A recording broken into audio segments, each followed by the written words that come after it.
So high বন্ধুরা, আজকের এই ভিডিওতে আমি তোমাদের ফেসবুকের এমন একটা সেটিং সম্বন্ধে বলবো যেখান থেকে তোমরা আগে কত তারিখে কী স্টোরি দিয়েছিলে তা সব কিছু জানতে পারবে। এর জন্য প্রথমে আমাদের ফেসবুকটি ওপেন করে নিতে হবে। দেন তোমাদের সামনে এরকম একটি ইন্টারফেস চলে আসবে। তোমরা এখানে প্রোফাইলটিতে ক্লিক করবে।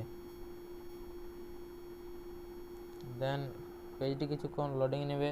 তোমরা এখানে দেখতে পাচ্ছ এড স্টোরি, এডিট প্রোফাইল, দেন তারপরে তিনটা ডটের চিহ্ন আছে, এই থ্রি ডটে ক্লিক করবে। দেন তোমরা এখানে দেখবে profile status, achieve, view edge, unlock profile, এখানে অ্যাচিভে ক্লিক করবে।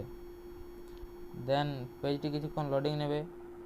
দেন তোমরা দেখতে পাবে এখানে স্টোরি অ্যাচিভ, ট্রাস, ফিল্টার্স, এখানে তোমরা স্টোরি অ্যাচিভে ক্লিক করবে।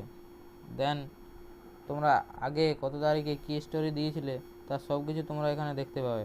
যদি তোমরা এখানের কোনো স্টোরি সেভ করতে চাও, যেমন আমি এটা সেভ করছি, তোমরা দেখতে পাবে ভিডিওটা ক্লিক করার পরে উপরে থ্রি ডটের অপশান আছে, সেটাতে ক্লিক করবে।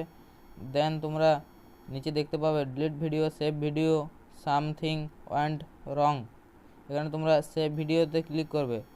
দেন কিছুক্ষণ পরে তোমরা দেখতে পাবে ভিডিওটি তোমাদের গ্যালারিতে সেভ হয়ে গেছে। আজকের মতো ভিডিওটা এখানেই শেষ করছি। এরকম ইন্টারেস্টিং ভিডিও দেখার জন্য আমাদের এই চ্যানেলটি সাবস্ক্রাইব করে দেবে।